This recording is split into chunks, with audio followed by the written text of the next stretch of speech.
Bismillahirrahmanirrahim. Assalamualaikum warahmatullahi wabarakatuh. Baiklah, kami akan sampaikan pembahasan soal latihan turunan fungsi trigonometri 3. Yang pertama yaitu tentang persamaan garis singgung kurva.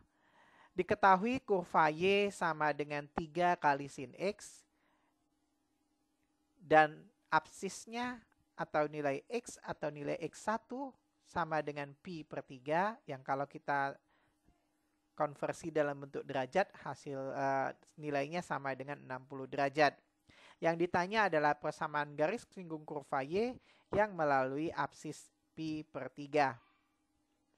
Nah, perlu kita ketahui bahwa untuk menentukan persamaan garis singgung kurva Y, kita butuh titik yang dilalui dan kemiringan atau gradien dari garis singgung itu sendiri. Yang pertama kita sudah ketahui nilai dari X atau X1-nya adalah pi per 3.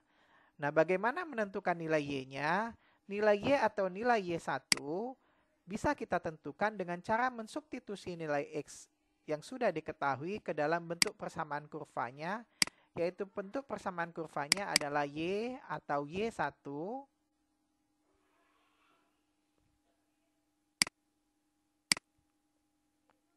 sama dengan 3 kali sin X, maka nilai X-nya kita substitusi, yaitu pi per 3. Di mana pi per 3 itu sendiri adalah 60 derajat. Sama kita ketahui bahwa sin pi per 3 atau sin 60 derajat adalah setengah akar 3. Jadi 3 dikali setengah akar 3 menghasilkan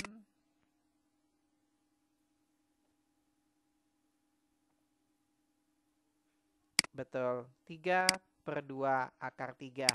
Maka nilai Y1 atau nilai Y-nya adalah 3 per 2 akar 3 dengan nilai pasangan X-nya yaitu pi per 3. Dari sini bisa kita peroleh sehingga titik yang dilalui garis singgung tersebut atau garis singgung kurva Y adalah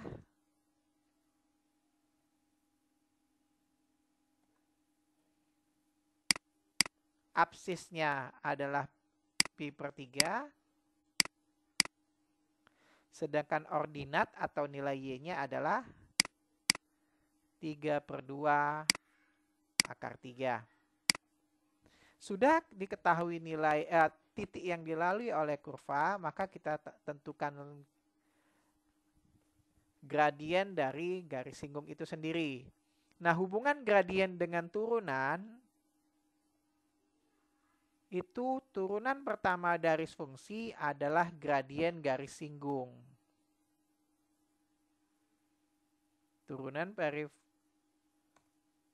Turunan pertama dari fungsi kurva atau turunan pertama dari persamaan kurva itu adalah gradien garis singgung itu. Maka turunan dari 3 sin X itu adalah 3 cos X. Dimana kalau kita substitusi nilai X-nya yaitu pi per 3 atau 60 derajat, maka diperoleh 3 cos pi per 3 sama nilainya dengan 3 cos 60 derajat, di mana cos 60 derajat adalah setengah.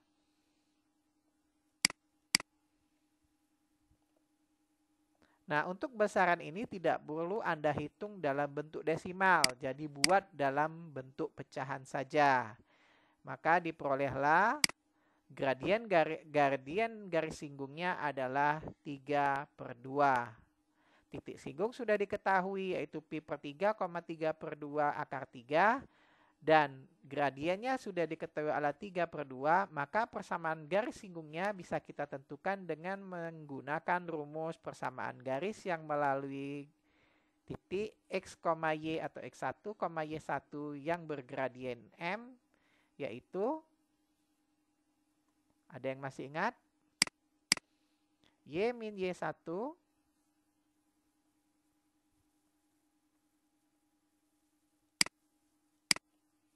sama dengan M kali X min X1. Di sini yang kita substitusi dalam persamaan ini adalah nilai X1 dan nilai Y1-nya. Di mana nilai X1 dan nilai Y1 ini sama saja dengan nilai X, yaitu pi per 3, dan nilai Y, yaitu 3 per 2 akar 3. Dalam hal ini adalah titik yang dilalui, yaitu pi per 3, 3 per 2 akar 3. Dengan gradiennya adalah 3 per 2. Maka cukup kita mengganti nilai dari M, X1 dan Y1 dengan besaran yang sudah kita hitung sebelumnya, yaitu Y min 3 per 2 akar 3 sama dengan gradiennya adalah 3 per 2 dikali X dikurang X1-nya adalah pi per 3. Nah, bentuk ini bisa kita ubah ke dalam bentuk persamaan Y sama dengan MX ditambah C, yaitu Y sama dengan 3 per 2 dikali X dikurang pi per 3 ditambah, karena ini besaran bilangan rasional, ya, kita pindahkan ke kanan dari negatif menjadi positif, 3 per 2 akar 3.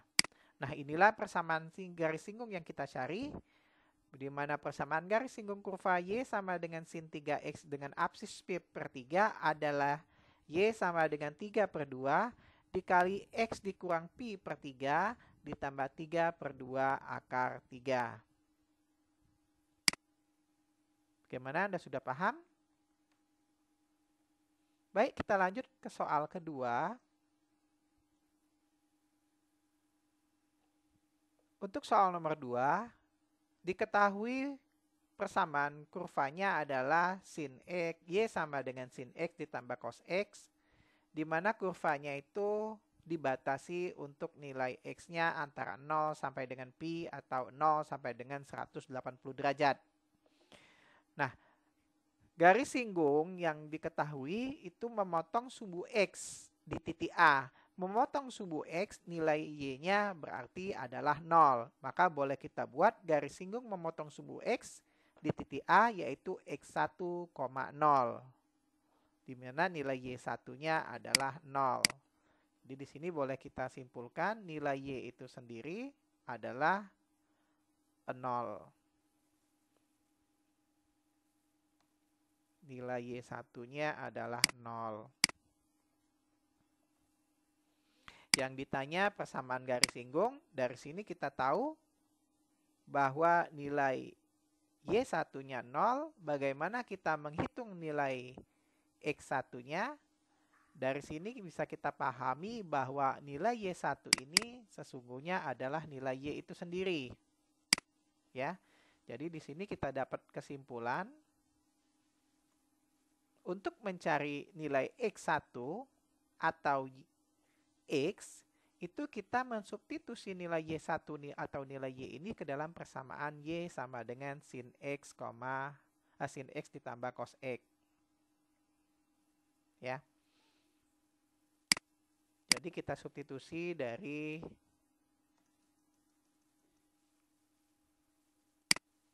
nilai Y-nya adalah 0. Sehingga diperoleh persamaannya adalah 0 sama dengan sin X ditambah cos X, menghasilkan persamaan trigonometri. Nah, Anda sudah belajar di kelas 11 menyelesaikan persamaan trigonometri, ya.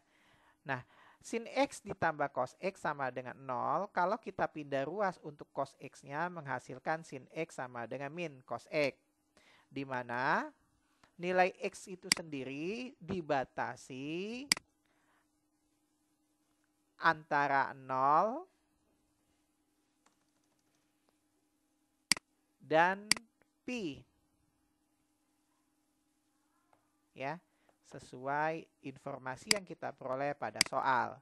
Nah, jadi menurut Anda nilai X berapa di mana nilai sinnya menghasilkan negatif cosnya atau nilai negatif sin menghasilkan cos. Sesuai dengan aturan pada 4 diagram, diagram 1, 2, 3, dan 4, di mana diagram 1, sin dan cos nilainya sama-sama positif. Sedangkan pada diagram kedua, hanya sin saja yang bernilai positif, sedangkan cosnya adalah negatif. Untuk kuadran ketiga, nilai sin sama dengan nilai cos, yaitu sama-sama negatif. Sedangkan pada kuadran keempat, nilai cos positif dan nilai lainnya negatif, atau disingkat dengan all sin tan cos. Kalau Anda ingat, all sin tan cos. Diagram 1 semuanya positif, diagram 2 sin saja yang positif, diagram 3 tangen saja yang positif, dan diagram 4 hanya cos yang positif. Dari kesimpulan ini, posisi nilai X di mana sinnya positif, cosnya negatif, atau sebaliknya itu terletak pada diagram 2 dan diagram 4.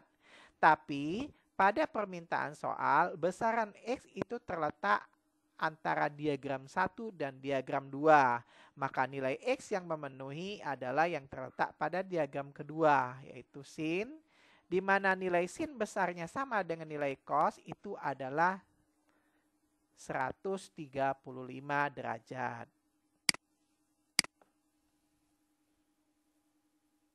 Ya.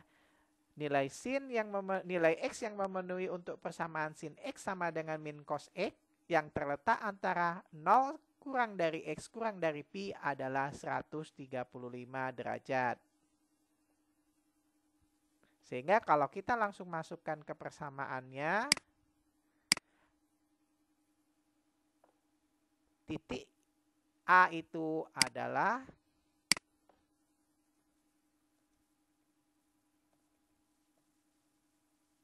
titik A itu adalah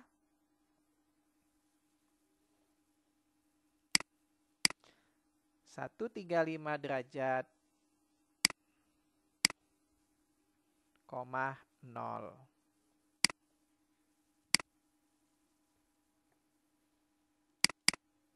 Dan X ini boleh kita sebut juga sebagai X1.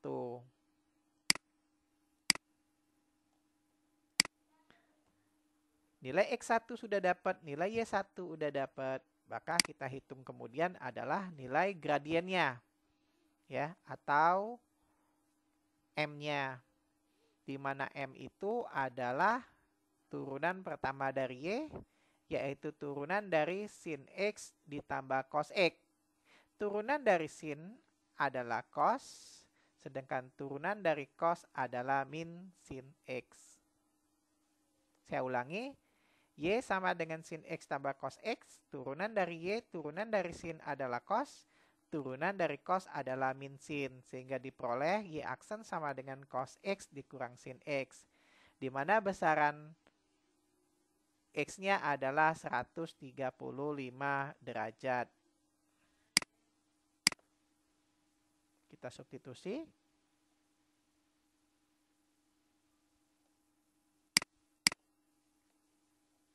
Cos 135 derajat itu adalah min setengah akar 2.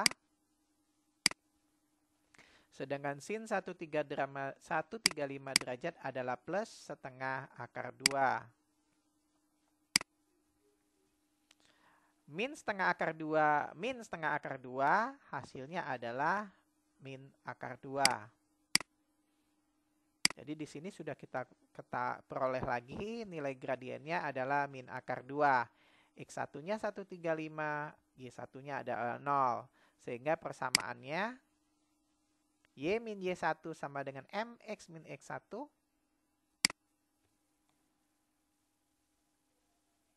Persamaan garisnya Y min Y1 sama dengan M dikali X min X1. Nilai Y1-nya adalah 0. Gradiennya adalah negatif akar 2. Sedangkan X1-nya adalah 135 derajat yang kalau kita ubah menjadi pi itu adalah 3 pi per 4.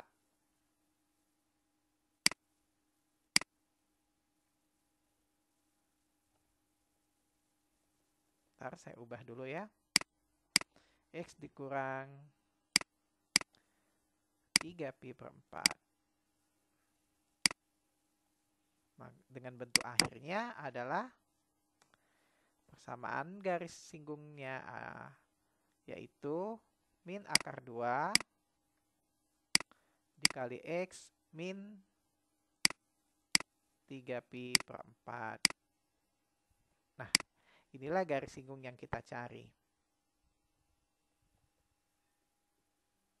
Kalau Anda bingung dari mana 3 pi per 4, 1 pi itu adalah 180 derajat. Kalau kita bagi 4 itu hasilnya 45. 45 kali 3 adalah 135 derajat. Jadi nilai dari 135 derajat, 0 itu sama dengan nilai dari 3 pi per 4,0.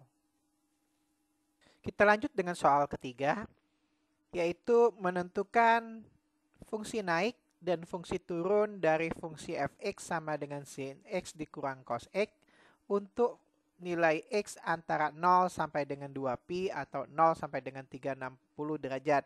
Pada soal keempat, kita diminta untuk menentukan nilai stasioner dan jenisnya. Jadi sebetulnya soal nomor 3 dan nomor 4 ini merupakan satu paket. Nah, sebelum kita membahas tentang interval fungsi naik, fungsi turun, dan stasioner dari fungsi fx dengan sin x min cos x, perlu saya ulangi atau ingatkan Anda kembali tentang apa yang dimaksud dengan fungsi naik, fungsi turun, dan stasioner. Nah, berikut ini adalah grafik fungsi y sama dengan sin x. Seperti Anda lihat, fungsi ini bergerak dari nilai 0 ya sampai dengan 2pi. Mulai dari 0 sampai dengan 2pi. Lalu apa yang dimaksud dengan fungsi naik? Yang dimaksud dengan fungsi naik, fungsi di mana grafiknya bergerak naik. Seperti Anda lihat, grafik fungsi ini mulai naik dari 0 sampai dengan 90 derajat untuk fungsi sin x, ya. Setelah 90 derajat, dia turun hingga 270 derajat. Setelah melewati 270 derajat, fungsi ini naik kembali. Maka dari grafik fungsi ini dapat kita simpulkan interval fungsi naik ketika nilai x-nya antara 0 sampai dengan 90 derajat. 0 sampai dengan 90 derajat dia naik. Lebih dari 90 derajat dia turun. Lalu antara 270 sampai dengan 360 dia naik lagi. Jadi kurva ini naik antara 0 sampai dengan 90 derajat atau 270 derajat sampai dengan 360 derajat. Yang kalau kita buat dalam bahasa intervalnya, kurva y sama dengan sin x naik pada 0 kurang dari x kurang dari 90 derajat atau 270 derajat kurang dari x kurang dari 360 derajat. Sedangkan kurvanya turun pada saat 90 derajat kurang dari x kurang dari 270 derajat. Jadi antara 90 sampai dengan 270. Itulah yang dimaksud dengan fungsi naik dan fungsi turun. Lalu apa yang dimaksud dengan stasioner? Stasioner adalah suatu posisi di mana kurva itu berhenti, baik berhenti naik maupun berhenti turun. Pada fungsi Y sama dengan sin X, kurva ini pada saat naik, dia berhenti pada 90 derajat, berhenti naik. Lalu dia turun terus sampai dengan 270 derajat dia berhenti turun. Dilanjutkan dengan naik lagi. Jadi titik stasionernya terletak di 90 derajat dan 270 derajat. Lalu jenis-jenisnya, suatu fungsi ketika dia sudah naik lalu dia turun disebut dengan titik balik maksimum. Saya ulangi, suatu fungsi ketika dia naik, berhenti naik lalu turun disebut dengan titik balik maksimum. Sedangkan suatu fungsi ketika turun dia berhenti turun lalu naik disebut dengan titik balik minimum. Jadi ini disebut titik balik maksimum, ini disebut titik balik minimum. Yang koefisiennya adalah pi per 2,1 untuk titik balik maksimum dan 3pi per 2, min 1 untuk titik balik minimum bagi fungsi Y sama dengan sin X. Semoga Anda paham dengan penjelasan saya ini.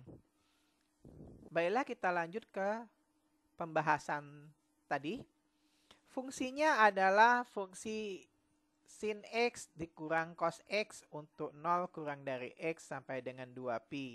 Yang ditanya interval fungsi naik dan interval fungsi turun.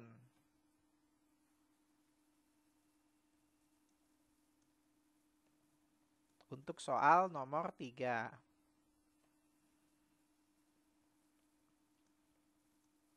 Nah, untuk mengetahui kapan suatu fungsi naik, tentunya yang pertama kita tentukan dulu, kita cari dulu di mana posisi dia berhenti naik.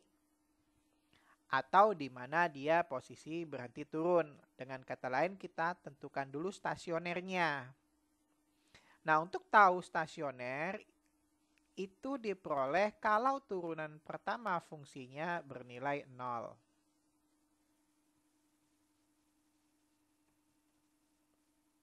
Ya.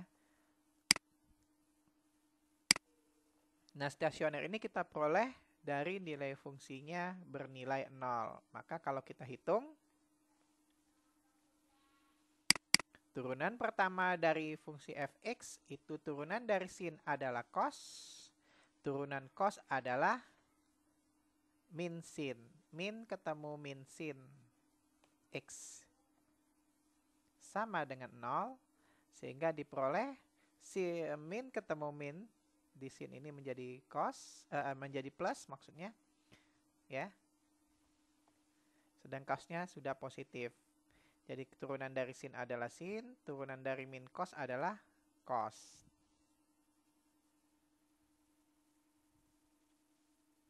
Selanjutnya kita selesaikan persamaan trigonometri ini dengan memindahkan besaran cos ke ruas sebelah kanan menjadi negatif. Jadi sin x sama dengan min cos x.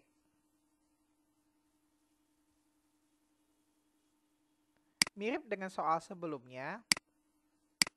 Berapa nilai sin x, berapa nilai x-nya ketika kalau dihitung sin-nya menghasilkan min cos x.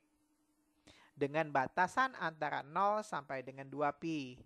Pada pembahasan sebelumnya kita ketahui bahwa kuadran-kuadran yang terbagi dari 4 itu, untuk kuadran 1 all, kuadran kedua sin saja yang positif, kuadran ketiga tangen saja yang positif, sedangkan kuadran keempat hanya cos yang positif. Yang kita cari nilai x di sini adalah nilai di mana sinnya positif, cosnya negatif, atau sinnya negatif, cosnya positif, di mana besarannya adalah sama. Kita tahu besaran nilai sin dan cos sama ketika berada di 45 derajat.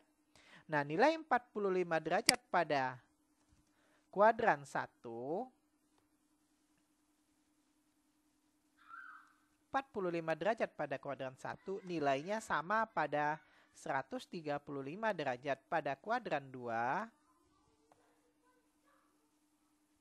Ya. Pada kuadran 3 nilainya sama dengan 225 derajat. Sedangkan pada kuadran keempat nilainya sama dengan 315 derajat. Saya ulangi, nilai sin dan cos sama ketika besaran X 45 derajat di kuadran 1. Sedangkan perubahan tanda sin dengan negatif terletak pada kuadran 2 dan kuadran 4. Ya. Jadi dia berseberangan kuadran 2 dan kuadran 4. Maka besaran X yang kita cari atau nilai X yang memenuhi itu adalah 135 derajat dan 315 derajat.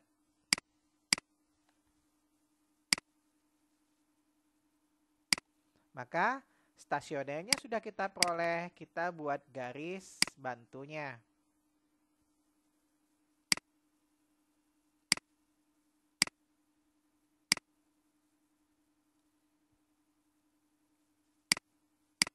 Di mana titik hentinya tadi, kurva itu terletak di 135 dan 315. Nah, pada garis uji ini bisa kita buat praduga atau hipotesis atau jawaban sementara. Kurvanya bisa naik sebelum 135, turun antara 135 sampai dengan 315, dan kemudian naik lagi antara 315 sampai dengan 360. Atau antara 0 sampai dengan 135 dia turun dulu, baru antara 135 ke 315 dia naik, kemudian lebih dari 315 sampai dengan 2pi dia turun kembali. Jadi ada dua skenario. Nah, untuk itu kita uji dengan cara memasukkan sifat dari fungsi naik dan fungsi turun. Suatu fungsi dikatakan naik jika turunan pertamanya lebih dari 0.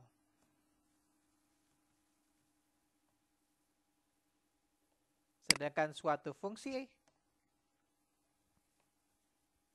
akan turun jika turunan pertamanya kurang dari 0. Maka berdasarkan teori ini, kita akan buktikan di mana dia naik, di mana dia turun dengan cara mencari salah satu besaran X pada ruas-ruas yang akan kita uji. Misalnya antara 0 sampai dengan 135 derajat, kita ambil saja nilai X-nya yaitu 90 derajat.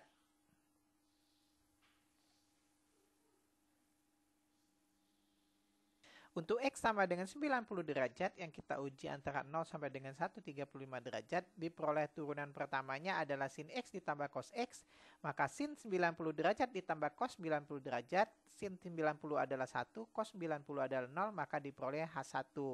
Maka antara 0 dengan dengan 135 derajat menghasilkan positif 1 atau nilainya lebih dari 1, maka antara 0 sampai dengan 135 derajat ini bisa disimpulkan fungsinya naik.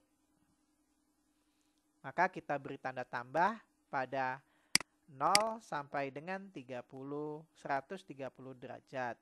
Jadi tanda tambah ini artinya lebih atau kurvanya naik. Nah, berikutnya kita uji antara 135 dengan 315, kita mengambil X sudut istimewa yaitu 180 derajat.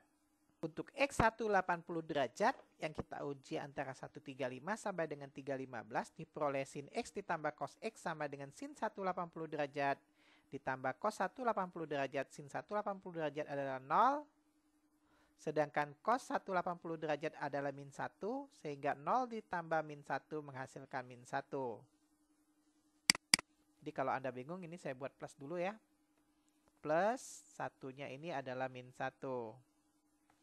Plus ketemu min menjadi min, jadi 0 dikurang min 1. Ya. Bagi yang tidak paham dari mana asalnya negatif 1 itu, nah, menghasilkan min 1.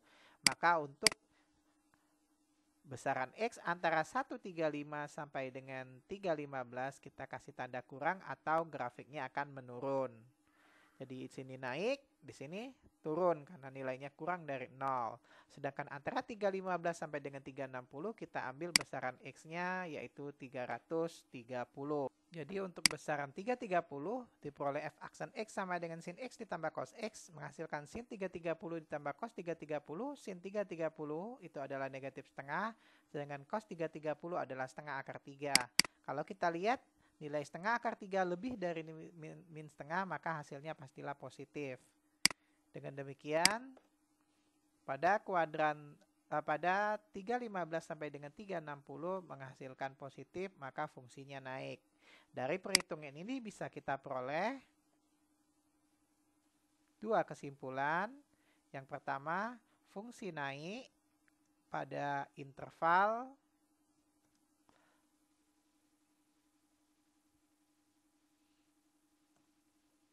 nol derajat kurang dari X kurang dari 135 derajat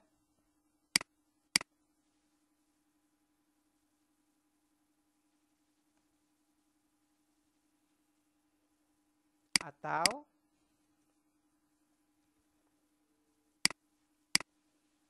315 derajat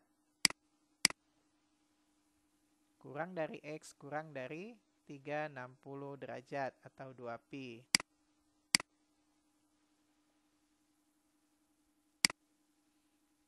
Sedangkan fungsi dan fungsi turun pada interval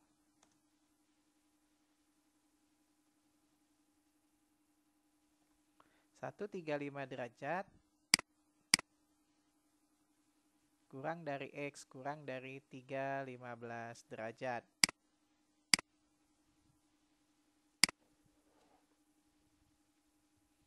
Sedangkan untuk keempat, untuk soal nomor 4, kita tahu tadi stasionernya terletak antara 135 dan 315 dengan fungsi fx sama dengan min cos x.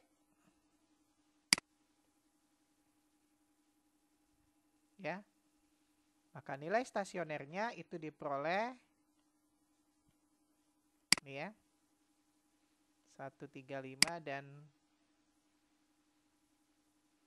315.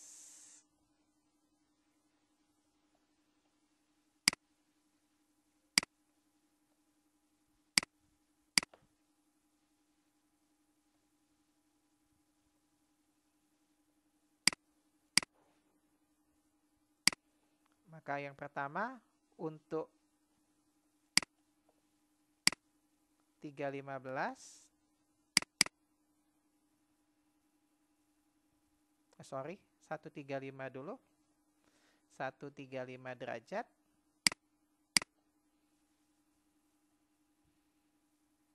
ya. Sin X ditambah cos X berarti sin 135 derajat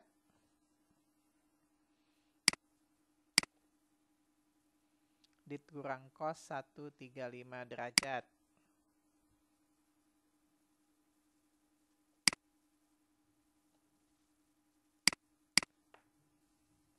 Sin 135 adalah setengah akar 2.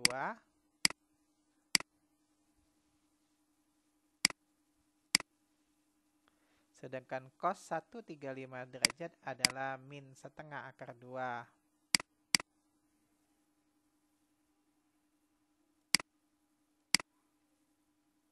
Min ketemu min menjadi plus. Jadi hasilnya setengah akar 2 ditambah setengah akar 2. Yang hasilnya adalah akar 2.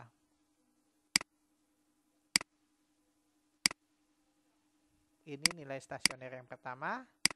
Sedangkan nilai stasioner yang kedua, X-nya adalah 3,15.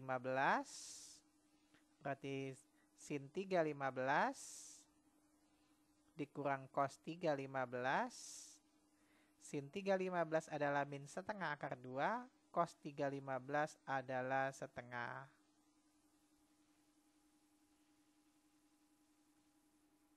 akar 2. Ya.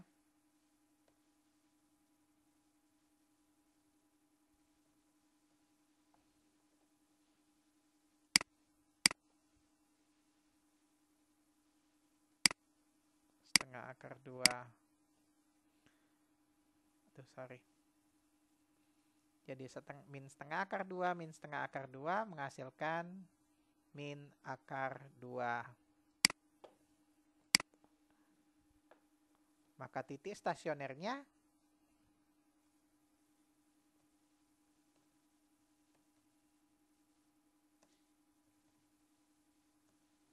yaitu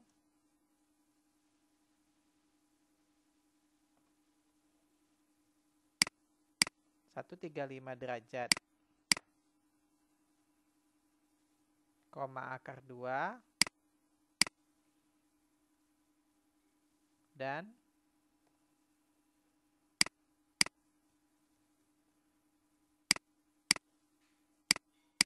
3,15 derajat,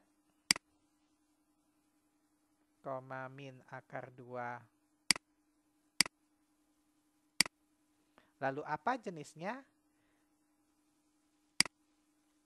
Plus ketemu min, sudah naik dia turun, maka ini titik balik maksimum.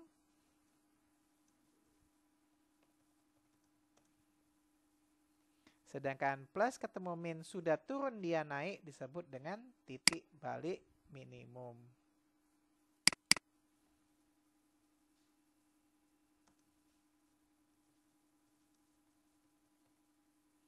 Nah, inilah penyelesaian dari latihan soal yang sudah Anda kerjakan sebelumnya.